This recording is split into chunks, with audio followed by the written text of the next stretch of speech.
Ian, could you grab that microphone next to you?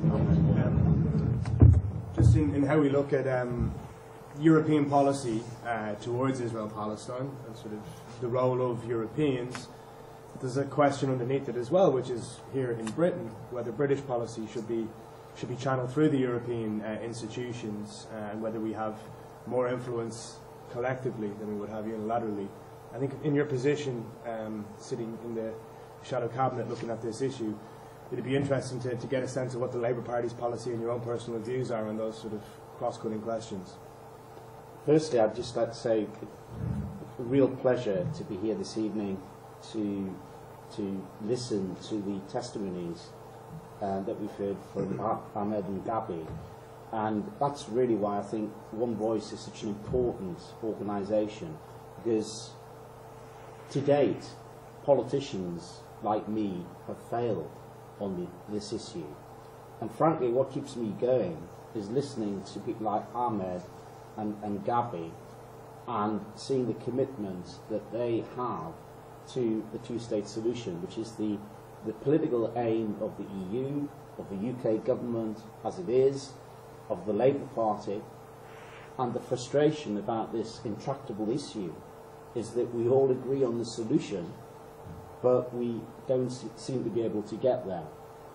And I think one of the major ways of getting there is for people like Gabi and Ahmed to describe their experience and to work together to understand each other, their backgrounds, their different cultures, and to approach these issues in a spirit of concession and compromise and mutual respect, which I think will ultimately take us forward. And I mean, I was very struck by Gabi's story in particular, because I've been to Hebron too, and seen what is a beautiful city, the type of place that should be teeming with tourists, and which someday I hope will be. And you know, I remember a wall down the middle of Hebron High Street, and troops, Israeli troops on one side, and a Palestinian man who had a shop there that nobody ever went to because the access to the street was restricted. And it put me in mind of a time in the 1970s when I first went to Berlin and then saw the Berlin Wall, which had a profound effect on me as it did at the time. And I recall that at that time I thought that would be there forever. And of course that unexpectedly, suddenly disappeared, and we have a different situation. And I as a politician, dealing with a really difficult issue, I think that you have to be an optimist. And I think the commitment that Gabi and Ahmed have shown this evening and in describing their own experience is really important. This is a really big political issue. We had Foreign Office questions in the House of Commons yesterday, and the issue that dominated Foreign Office questions was Israel-Palestine, which is a very large political issue right across the world, but it is something that takes up the time of politicians all over the place. We certainly can achieve more working collectively through the EU than Britain could alone. Britain, of course, has a very central historical legacy in Israel and Palestine, and in fact my father served as a British soldier in Palestine in 1947 and 48, and of course France also has a very important role too. I think the EU generally, it's not appreciated how much work it does in external affairs and how much work is done collectively. For example, in Somalia we've had an EU training force, training mission recently. In Mali there's going to be a commitment by the EU there. And the EU has contributed massively to support on the ground in Israel and Palestine. And that's very, very important. And I think it's very important that they continue to support organisations like OneVoice, because it's the type of work on the ground to encourage mutual understanding that is going to be the way of breaking the logjam, because the politicians will ultimately react to what is happening on the ground.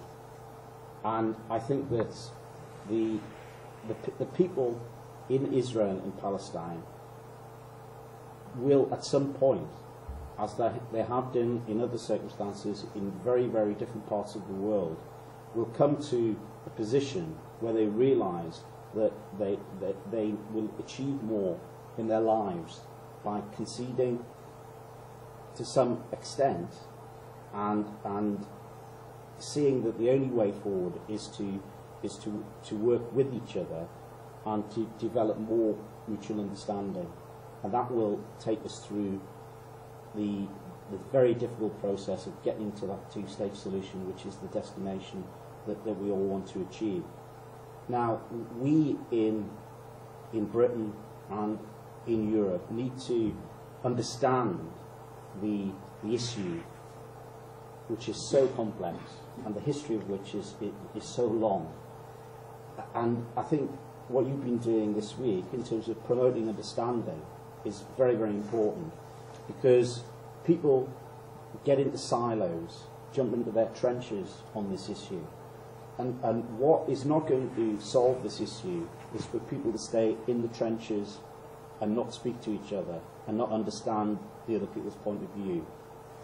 And that is a very important process that must go on. It's an arduous, it's a difficult process. I've been to a lot of meetings where there have been very passionate and very, very strong arguments. But I think that there will come, through dialogue and through mutual understanding, a point where I believe that the compromise will be reached, and I hope that will lead to a situation where Gabi and Ahmed won't have to come here to talk about this issue. They'll be able to come to Britain just to enjoy the country. I think that just one little anecdote, I mentioned one in Hebron, which had a big impact on me. Another big impact on me was in Sderot, which is just on the Gaza border, where I spoke to a woman who was Jewish, and I went to her house, and she was talking about rocket attacks in her home, and she had a very small house, and she described to me how frightened she was of rocket attacks there. And I said to her, if you are so frightened, why don't you leave here and go somewhere further away within Israel that will be safer? And she said to me that she had come from Poland and that this was her home. She'd moved once in her life and she wasn't going to move again. And that was a really powerful picture for me of her commitment to her security within her country. And we have to work through this to have the 2 points of view accommodated so we can reach a solution. That's difficult, but we've got to work to get there. And I think Gabi and Ahmed have shown us that these are people we're supporting. Thank you. Alex, I'd like to hear your analysis really of where you feel things are on an institutional relationship as well, I think, between the European Union and Israel and Palestine, and not simply, I suppose, where things are, but I simply know a bit about the European Union, what you think the capacity might be, but as an institution to be able to play a central role in a conflict that a lot of people have tried and failed to be a protagonist in.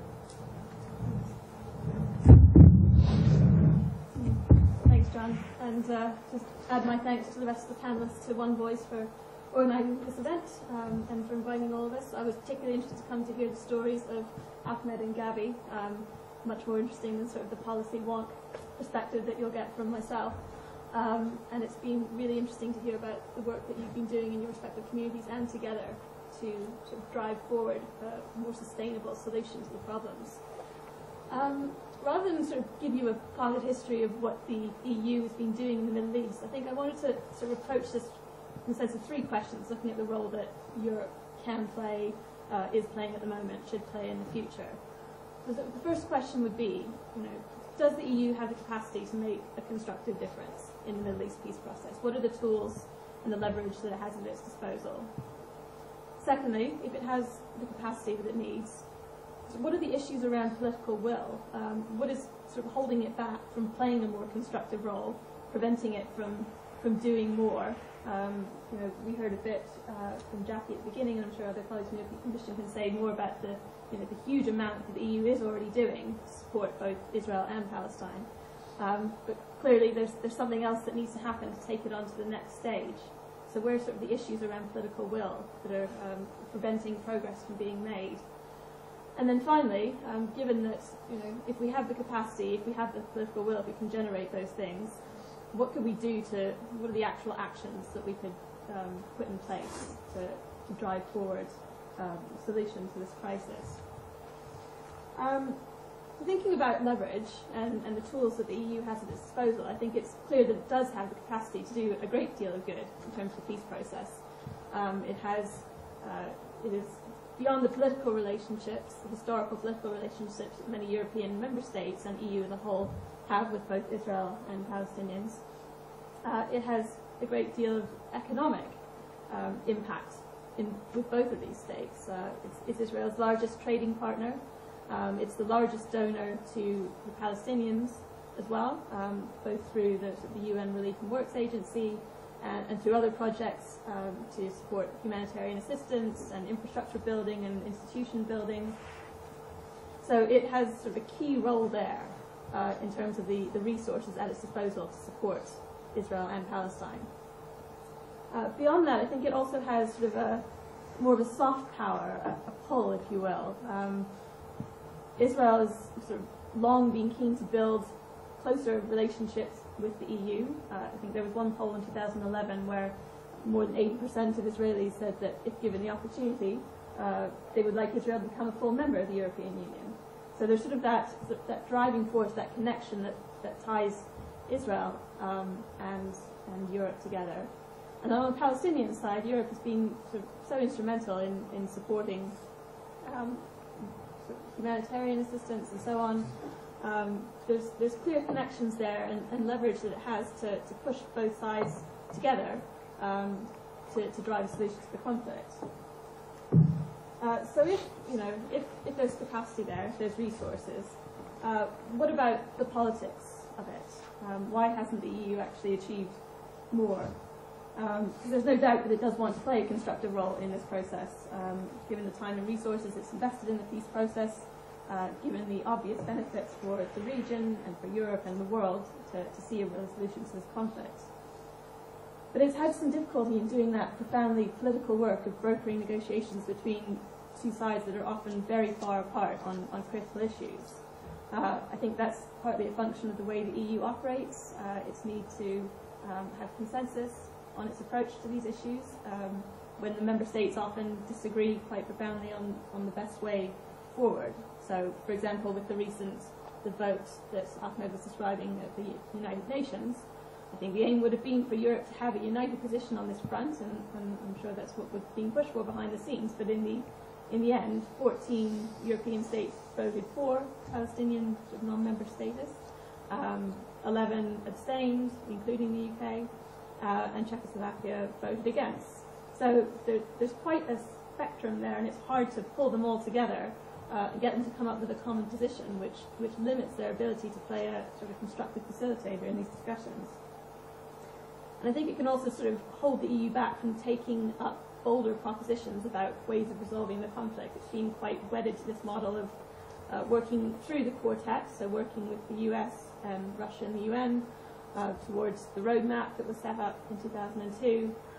And I think that sort of got people into this groove where this is the only way they know how to operate, but actually there's sort of new partnerships that need to be built with other actors that are involved in sort of driving a resolution to the conflict. Other states such as Turkey and Qatar are both being quite instrumental. They're both sort of regional power players, and sort of working more with those parties as well as through the traditional diplomatic channels, I think would be useful in terms of opening up new avenues for cooperation and for peace building. There are signs that there might be a new EU push to come up with a new peace plan this year. In January it was reported that the British and the French were tabling a new plan that they were going to put to the Commission after the Israeli elections. And the idea was that they would like to see resolution on the major issues by the end of this year. I don't know whether maybe Ian has some more insight into that. There hasn't been much more development on that front since then. But I think what the EU needs now is to come up with a much stronger common position rather than having just a few states sort of drive things forward. So that's sort of one of the ways I think they could play a more constructive role in the process. And I think perhaps using the leverage they have more effectively with both sides. I think the European Union is always being seen as being perhaps more partial to the Palestinian side. That gives them sort of, I don't know, I don't think they should change that, but I think they could work more constructively with Israel to not just put the pressure on all the time about settlements, but to also think about sort of the incentives they could use to bring people together to the table. So I think there's sort of a reconsideration that needs to take place there about the way they've been approaching this in the past, and different ways that can be done in the future. But I think it'd be great to sort of open this up to the floor and see what other people think about it. Absolutely. Really great to look at it, I think, to break it down to those three strands. So there's plenty of time now for questions and answers. So there's one hand up already. Yes, Dan? Hi. I wanted to follow on from what Ahmed was saying about EU abilities to bring things to bear. At Foreign Office questions yesterday, William Hague introduced some quite interesting language in which he talks about the need for incentivising and disincentivising movement. I think he was talking about both Israelis and the Palestinians. But in your talk, you spoke about the EU being the biggest donor to Palestinians and Israel's largest trading partner. And it seems to me that's kind of skirting around the subject. At some point, in order to bring that leverage to bear, the EU is going to have to withhold either from the Palestinians or from the Israelis various programs, whether it be programs within the Mediterranean network, whether it be part of the association agreement, whether it be aid programs, and so on. And it feels like, apart from the fact it's very difficult to get 27 states to hold a common position, it's almost like this, as you talk about the political movement, rather than just the sort of donor programs and economic one. And it feels like it's still skirting around, grasping that nettle. And I'm wondering how that can be done. It's an excellent question. So I guess maybe Ian first. You're in policy circles quite a bit. As Dan says, there's this huge reservoir of resources and leverage sitting there that we don't see brought to bear very often, either positively or negatively, by the European Union and its institutions. Well, I think the first real difficulty is adopting a common approach, which is exactly what Alex has just referred to on the recognition of Palestine at the UN issue, where you have so many different positions within the European Union. And we, in the Labour Party, actually have a different position to the UK government's position because we supported recognition of Palestine. It's a change in our policy that Ed Miliband introduced. And that shows you that there isn't a common position on this issue within the UK, let alone across the European Union. So where you have so many member states, and you have to remember history is very important in terms of defining the relationships between, for example, Israel and Germany on these issues. They have a particular historical relationship which is different to other member states, and therefore to adopt any common position is extremely difficult. That doesn't mean that individual states can't take particular approaches, and I was interested that you picked up on the particular responses that William Hague gave yesterday about incentivising and disincentivizing these processes. And when we were in government, the Labour Party, for example, introduced a policy concerning labelling of settlement produce, which is a UK policy, and that particular policy is something that is an individual state policy rather than an EU policy. But that was seen as a way of trying to begin to address the settlement issue. But the key point here is what actions are going to lead to a negotiated two-state solution. And the fact is that there are occasions when, for example, calls for boycotts actually have exactly the opposite impact to the one that we would like to see. And you know, unfortunately, the fact is that Israel's reaction to the recognition of Palestine at the UN was to authorise expansion of settlements. That's a fact. Now, we then had a situation where we had an Israeli general election, which actually had a different result to what most people expected. Some might say it was a more optimistic result than most people expected. We're waiting at the moment to see what Israeli government we will have. And that's the starting point that we have to have in order to start negotiations. And we are hearing talk about negotiations more now in political circles because of the new American term for Obama, the fact that there's a new Israeli government. All of these things are coming together. And I think we need to stop, pause just at the moment, wait and see what happens in the next month, because President Obama is due to visit Israel, Palestine at the end of March, and then assess how best we could take forward the negotiations and see what role the EU can play in that. So just to be clear now, because it's quite interesting, for the European Union to see if it could underwrite any future negotiations, which are being talked an awful lot about at the moment, with incentives, with sort of using its leverage with its mostly economic institution, cultural, to be able to underwrite an American-led diplomatic effort. Well, I think William Hague is very much talking about an American-led initiative, which would be supported by the EU. Now, what exactly he had in mind in terms of his incentives and disincentives, you'd have to ask him.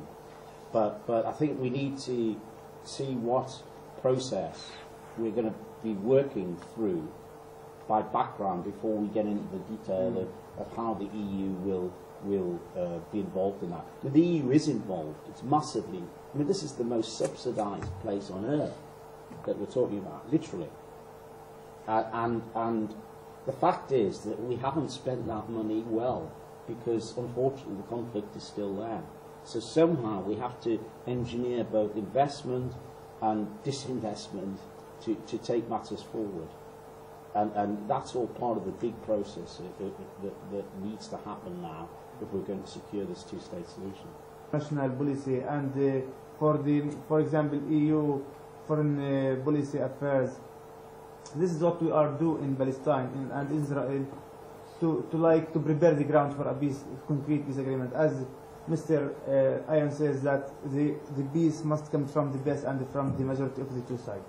I would also just add, practically, it's numerically easier. I mean, you've got far fewer Israelis and Palestinians than you have American voters or even international diplomats and actors to get aligned. And I agree with what Gabi said as well. I actually do think, and his positions before he was elected and in the first year or two of when he was elected, bear this out, that Barack Obama is a lot more progressive on this issue than almost any of his predecessors. The issue is that he needs to see, I believe, the impetus come from the region, and that will give him the political capital to drive it home then, and take on some of the vested interests that will push back. If he saw, for example, tens of thousands of Israelis and Palestinians on the streets demanding peace, that will be a big flashing green light. And that's a lot easier to engineer than fighting on Capitol Hill, I think, and quite often in Brussels. I just want to get some more questions, I think, as well. Yes, sir? I'm a dual nationality, both the American and the British. For a short time, I lived in Israel, stayed in the Quds. I actually rejected Aliyah because I felt that the role of... I just think that that's an important distinction to be cognizant of. It's Gabi. And yes. Thank you all. I'm Palestinian, and I grew up in Palestine, and I was involved in peace organizations for many years. I'm a pacifist. I believe in peace and two-state solutions, and I'm a little bit confused hearing you guys saying that, for example, you have your experience with the army, and that almost everybody said that violence is not the solution. And you work within your own societies, your own communities, which I highly appreciate, really. And I'm sure that we also need that. But what I'm wondering is, you're saying, Gabi, that you're not a dialogue organization, and you're not here to have friends, and you're not getting together back in Palestine and Israel. Yeah. And I know that the last 13 years, it made it much more difficult for you guys to get together, because I'm sure, Ahmed, it would be almost impossible for you to get permissions to go to Israel, and Gabi, it might be dangerous for you to go to Tel or to Palestinian schools and universities and speak there. But nonetheless, how the Palestinian-Israeli conflict has so much history and it's so complicated that generation after generation they're growing up with anger and hatred towards the people they're growing up to believe that they are their enemies. How do you expect for people to believe in a peaceful two-state solution if they can't see and communicate with the other person and know that, look, they are just as normal. They are, they have their own book of history, we have our own book of history, but they're just as normal. So if you work within your own community, you can only go up to a specific level before you have to bring Palestinians into that community. For example, maybe Ahmed's village, and let them talk and have dialogue together to truly believe that, yeah, this is the right solution. Because I know that a lot of Israelis believe in peace, a lot of Palestinians believe in peace, but then, there's always that propaganda that we grew up with, all the history, all the personal experiences that you've shared, that I've shared, that many other people shared, that will always resonate there in the background unless we break the boundaries between the two societies and the communities and truly bring people from both sides together. That's a great question. I think what I'm going to do, because there's a couple of hands up, we've got 15 minutes left, is to take 3 questions, and then people who want to answer individual ones, I know both Gabi and Ahmed will want to address that, and then everyone can get a chance to ask the question. This lady here, I believe, had her hand up, as did this gentleman here, so do you want to ask first? Yeah, I guess part of it is I guess the reason why it seems to be isn't so much of like hostile, because that would promote maybe one state where of coexistence and mutual, genuine mutual respect, rather than one of separation.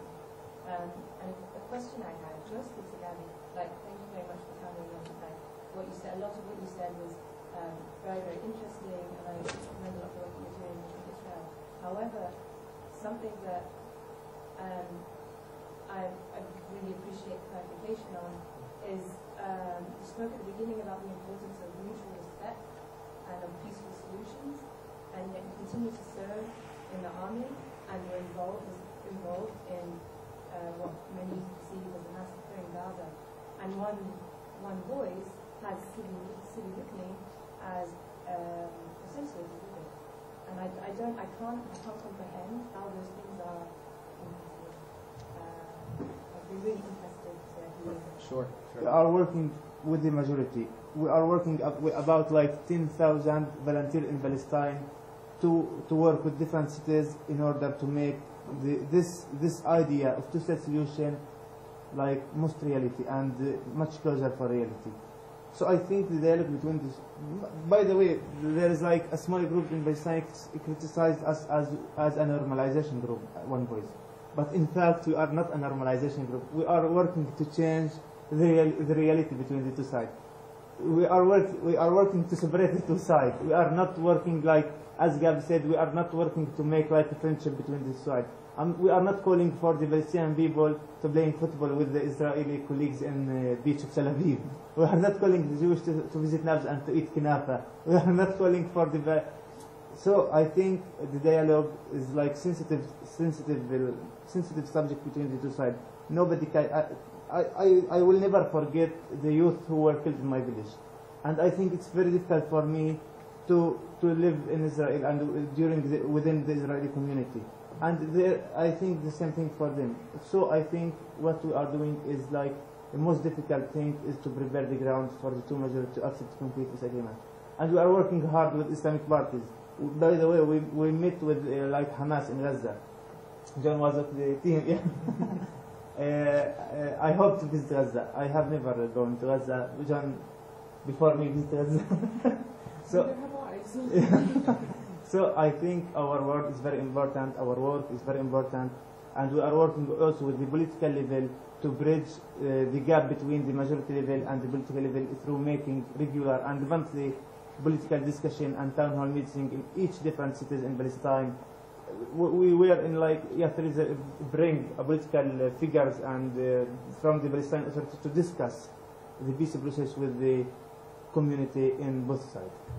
Thanks, Ahmed. And Gabi, just more than it was 3, 4, 5 years ago in the broader context. So I think it's important that we remember that backcloth when we're talking about progress in Israel-Palestine. Really important point. Brings us on, I think, to the gentleman's community organization to convince them the importance of the two sides. But by the way, and to be honest with you, they are totally pessimistic from any potential solution in the region. But we are working hard to make sure that everyone in the Palestinian society has to bear his personal responsibility and to participate in ending this conflict and this situation.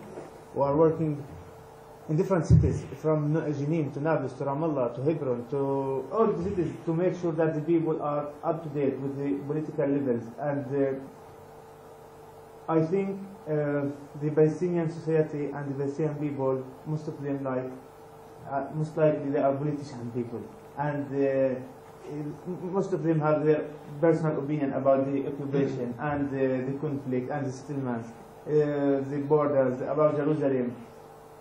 So I think, as I said, the Palestinian majority are pessimistic from any solution, but we are working dedicated to make sure that we will do something and to bridge also the gap between the political level and the majority level. For me, I interested and I feel myself like a member in OneVoice as much as my work. I think OneVoice is like another house for me personally. I'm coming from Palestine and I take about 12 days off on my account from my work, and I missed 4 classes in my master in Al-Najah University to be here and to talk about the importance of two-state solution, and highly appreciate the efforts of OneVoice Europe that give us the opportunity to meet with you here in UK and with the European Commission and with ministers here in shadow. By the way, we meet with the Minister of Foreign Affairs, David Milbildan, in Nablus, I think 1 year ago. Years ago. So I think it's like a good platform for, personally, it's like I find it platform for me. And your motivation for two states, I think, important. Motivation for the two states, I still believe in two-state solution. And I think I have a personal responsibility to do in Palestinian society to make it reality, the two-state solution. People, the only thing that inspires us to work, that there is still a hope in the Palestinian people to live in a peace and in the state of Palestine, and to going for Al-Aqsa Mosque to pray in Ramadan, and to going for the Church of Nativity in Christmas without any Israeli checkpoints.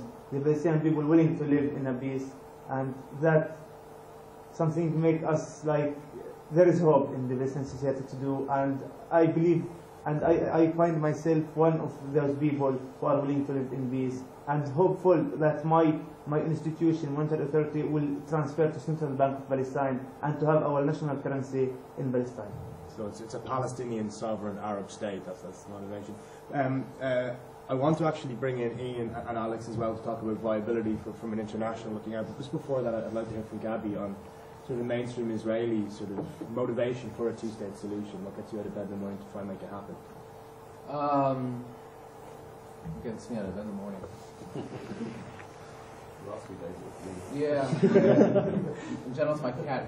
It's recognition by Israel and its necessity in terms of the survival of the Jewish state is critical to this. And I think the realization by Israelis that the way forward is a two-state solution, and that isn't something that can be postponed forever is very important.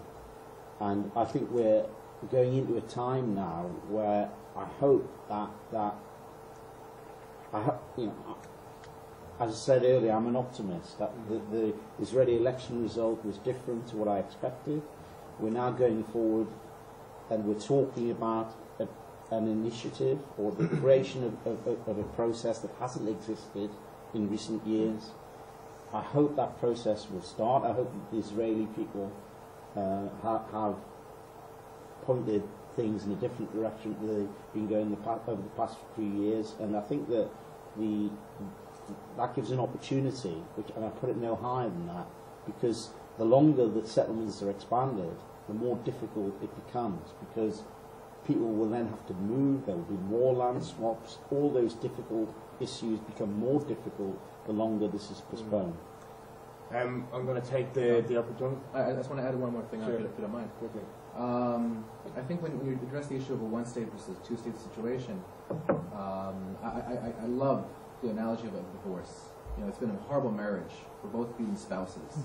I think we've given this a bit of a go, and I think in the end you have to realize when things aren't working out. You have to understand that the best interest of both people, sometimes a split is necessary, for as painful and as at times inopportune and unfortunate as that is.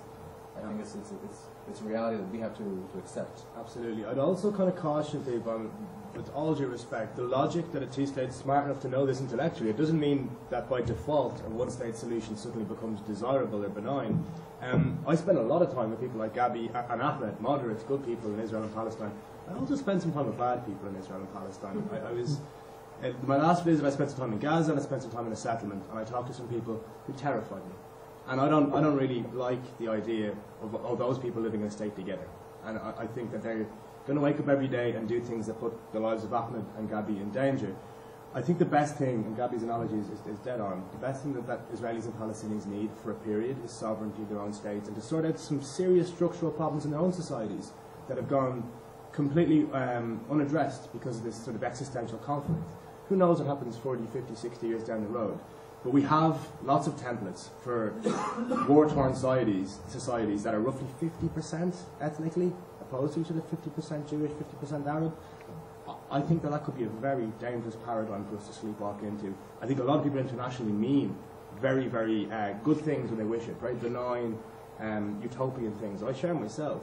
When I go to Israel and Palestine, I meet a lot of nationalists, not utopians. I meet people that want their own state, at least for the coming period.